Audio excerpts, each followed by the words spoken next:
believe we're on the eve of destruction. The 1960s gave us some of the most unforgettable songs in history.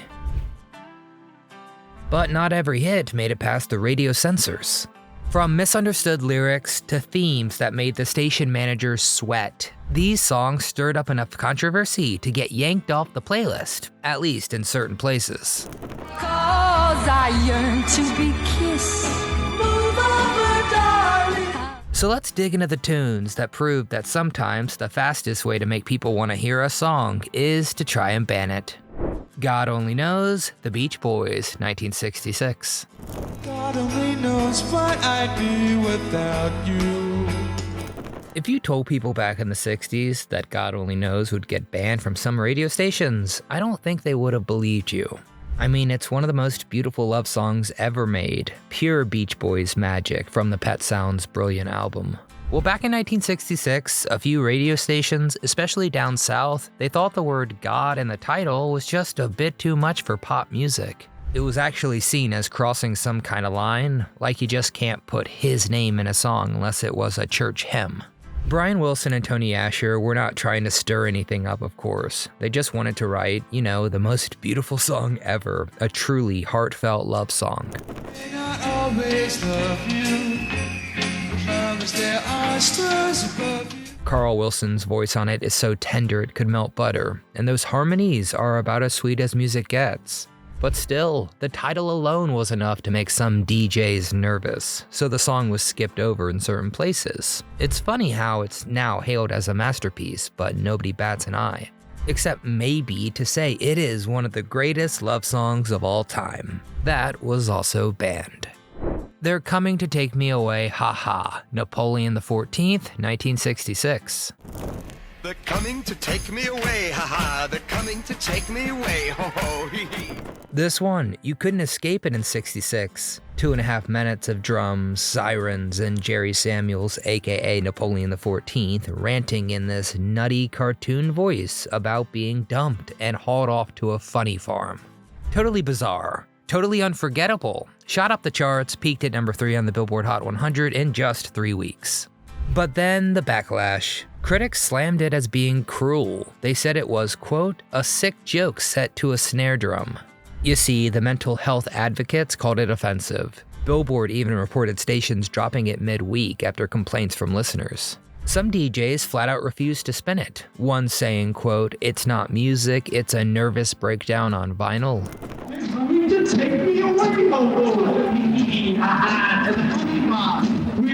But for kids and teens, it was hilarious. That hypnotic drum loop, his voice climbing higher and higher, it felt like a creepy carnival ride you couldn't get off.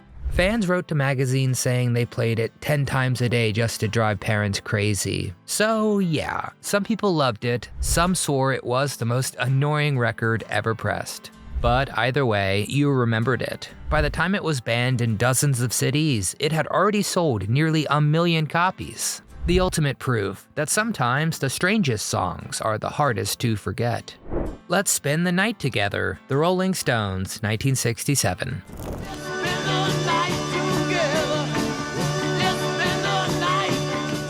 When it comes to pushing buttons in the 60s, the Rolling Stones had it down to an art form. And Let's Spend the Night Together was a perfect example. Musically, it had that upbeat piano, Mick Jagger's confident swagger, and a chorus that stuck in your head after just one listen. But in 1967, some radio programmers thought the title was just too forward for polite company. The idea of openly suggesting an overnight together was enough for certain stations to keep it off the air entirely. Let's spend the night together. Now I need you more than ever. Of course, for fans, that daring edge was just part of the charm. It had an energy that made you want to dance, and Keith Richards' guitar gave it that unmistakable Stones grit. And when the band played it on The Ed Sullivan Show, they were told to change the lyrics to Let's Spend Some Time Together, which Mick famously mumbled through with a grin. I know, it's pretty tame by today's standards, but back then it felt like a little rebellion set to a pretty great beat. Puff the Magic Dragon, Peter, Paul and Mary, 1963. Oh, Puff the Magic Dragon, live by the On the surface, it's as wholesome as it gets. A little boy, his imaginary dragon, sung with those soft Peter, Paul, and Mary harmonies. Basically a lullaby for grown-ups, too. It hit number 2 on the charts in '63, it sold over 1 million copies, and it became a sing-along classic. But then, well, the rumors started, and by the mid-'60s, people swore Puff wasn't about childhood at all. It was code for smoking grass. Puff, Dragon, Jackie Paper, listeners connected the dots whether they were there or not. And a Newsweek piece even helped fan the flames, and suddenly stations were side-eyeing it, some dropping it completely. The band pushed back pretty hard. Peter Yarrow later said, quote, "It's about loss of innocence, nothing more. The fact that people read pot into it is ridiculous." Even Mary Travers joked in an interview. She said, quote, "If we wanted to write a song about marijuana, we would have been less subtle."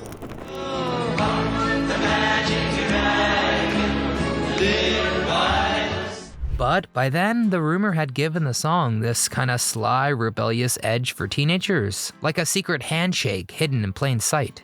Most listeners, though, they just heard a bittersweet song. A song that made you smile and then maybe tear up a little at the end. Whether you believed the stoner theory or not, everyone knew Puff. One fan summed it up years later by saying, quote, "It was the first song that made me cry, and the first one that made my parents suspicious." My Generation, The Who, 1965.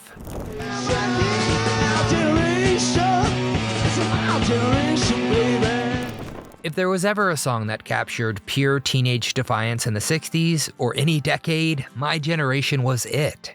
From the opening bass riff to Roger Daltrey's sharp, stuttering delivery, it sounded like a rallying cry for every kid who was tired of being told what to do. But that very stutter ended up getting the song banned on some stations in the UK, and a few in the US, because certain programmers thought it might be mocking people with speech impediments. And then you add in the sneering, "Hope I die before I get old" line, and it was clear The Who were not aiming to please the older crowd.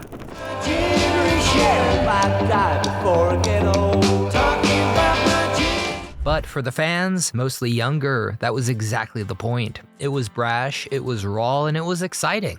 Pete Townshend's guitar crashes and Keith Moon's wild drumming made it feel almost dangerous. Like the entire thing could just fly off the rails at any second. It was more than a song, it was an attitude. And that rebellious energy made it irresistible to a generation ready to carve out its own identity.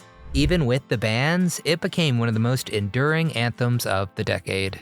I Can't Get No Satisfaction, The Rolling Stones, 1965.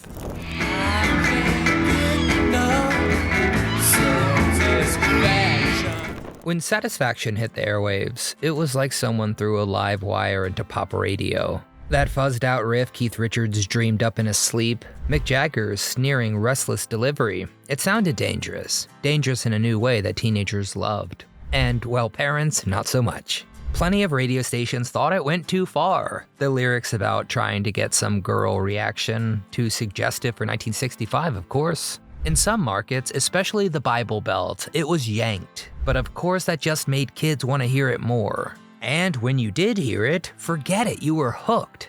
That relentless beat, Jagger half snarling like he was already bored with the entire world. It was rebellion packed into 3 minutes. One critic at the time said it sounded like, quote, a garage band trying to start a revolution.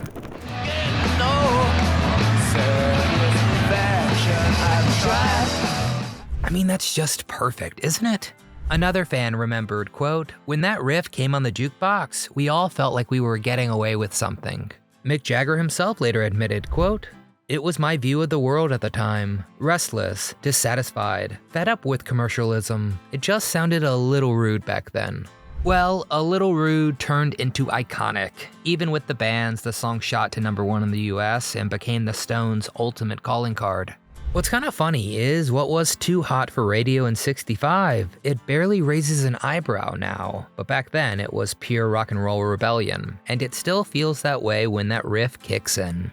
Rhapsody in the Rain, Lou Christie, 1966.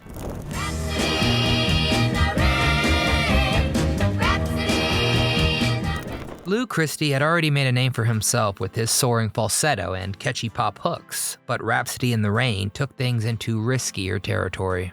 It was a dramatic, orchestral ballad about young love and first kisses, set against the sound of a thunderstorm, and it made no secret about where the love story led. So, some stations thought the lyrics painted a little too vivid a picture of romance in the back seat, so they pulled it from rotation or insisted on a toned-down version. But for a lot of fans, that mix of sweeping strings and Christie's voice climbing to the rafters, it made it feel exciting and just a bit daring.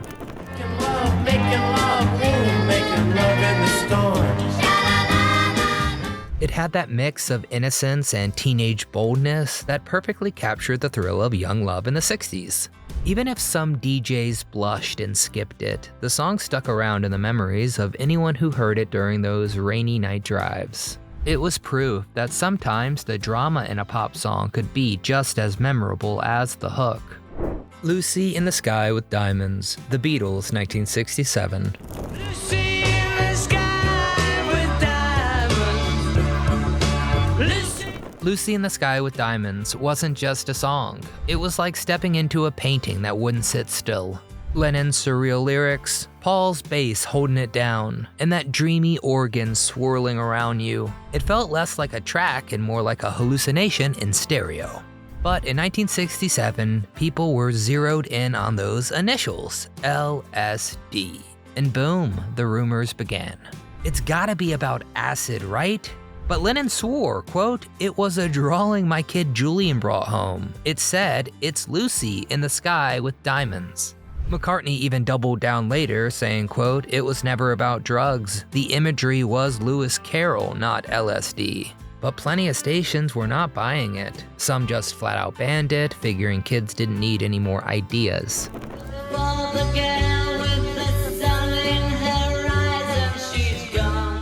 But of course, banning the Beatles only made it cooler. Fans traded stories, swore there were some secret messages buried in the lyrics. Critics called it a kaleidoscope you could listen to. One fan remembered hearing it on a scratchy radio, and he said, quote, "I had no clue what they were on about, but I wanted to live in that world." And honestly, that's the real magic. Whether you thought it was a coded love letter to psychedelics, or just a whimsical nursery rhyme on steroids, it pulled you into someplace new. It was weird, it was beautiful, and it was completely unforgettable. A Day in the Life, The Beatles, 1967. Read the news today, oh boy. There was nothing else like A Day in the Life when it came out. You'd start with John Lennon's haunting, almost sleepy voice telling these little news story fragments, and then bam! Paul McCartney bursts in with that jaunty, everyday scene before you're swept into this massive orchestral swell that feels like the world's about to tilt off its axis. But in 1967, the BBC heard the line, "I'd love to turn you on," and they said no. They banned it.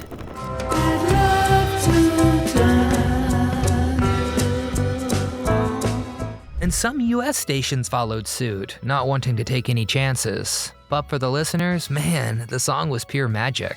Do you remember the first time you heard it on your friend's big console stereo? Those strings exploding at the end, it made the wall shake. And we just sat there grinning like idiots. It felt like the Beatles were showing us what musicians are always trying to say, that music could be an experience. Ban or no ban, once you heard it, you could not go back to thinking of pop songs the same way again. Louie Louie, The Kingsmen, 1963.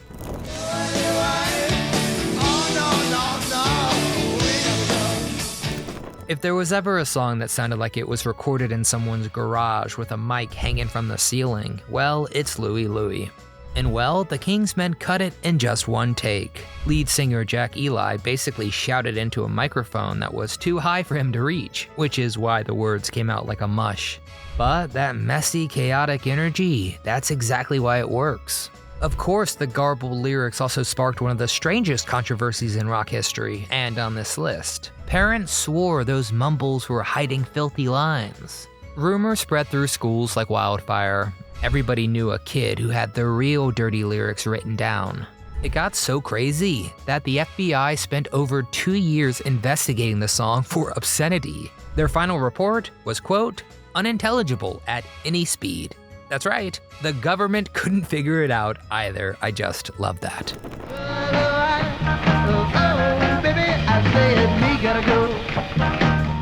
Meanwhile, fans didn't care if the lyrics were clean, dirty, or Martian. They just knew it rocked. One critic called it, quote, the national anthem of every garage band that ever dreamed of getting out of the basement. And honestly, that's what it felt like. Something your own scrappy band could bang out if you had the guts. All the bands, the rumors, even the FBI file, it only made Louie Louie a lot cooler. And 6 decades later, it still got that sloppy, rebellious charm. And admit it, you still don't know the words, and it doesn't matter. Lightning Strikes, Lou Christie, 1966.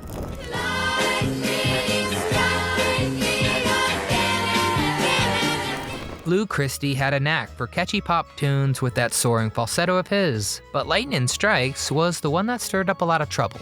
On the surface, it was this bouncy, dramatic love song with a rhythm you could tap your foot to, but a few stations didn't like the message they thought they were hearing.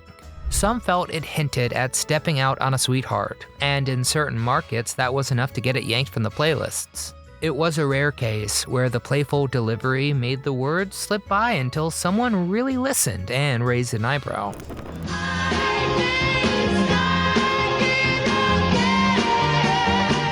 But for the listeners, man, that melody was impossible to resist. Remember hearing it coming from the car radio one summer afternoon, and it just stopped you in your tracks. That falsetto, climbing higher and higher like it was trying to touch the clouds. It had that mix of sweetness and drama that made you want to sing along whether you agreed with the story or not.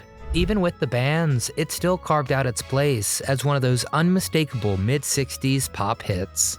Eve of Destruction, Barry Maguire, 1965. You don't believe we're on the eve of destruction. When Eve of Destruction hit the airwaves, it didn't just play, it detonated. Barry Maguire's gravelly voice laid out war, civil rights, nuclear fears, all of the stuff most pop songs tiptoed around in 1965. Lines like, "You're old enough to kill, but not for votin'," it cut like a knife, and a lot of stations, well, they couldn't handle it. Too grim, too unpatriotic, especially with Vietnam heating up, so they flat out banned it.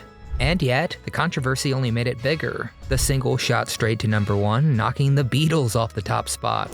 You're old enough to kill, but not for voting. You don't believe in war. One reviewer called it, quote, the most savage protest song ever to top the charts. Maguire himself later said he recorded the vocal in a single take, thinking it was just a rough demo, but that raw, almost desperate delivery was exactly what gave it the power. A lot of listeners were split. A lot of parents hated it, of course, but the kids and the teens, it felt like somebody was finally saying out loud what everyone was afraid to whisper.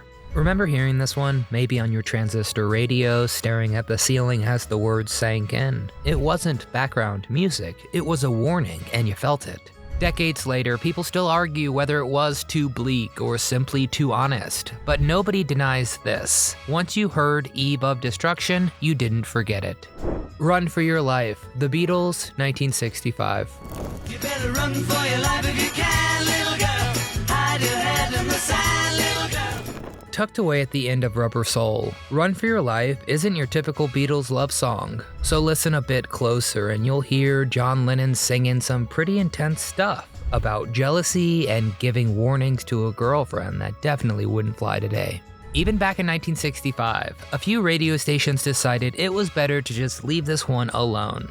Even John Lennon later admitted he wasn't a fan of writing it. It's one of those tracks that can really catch you off guard if you're not expecting it.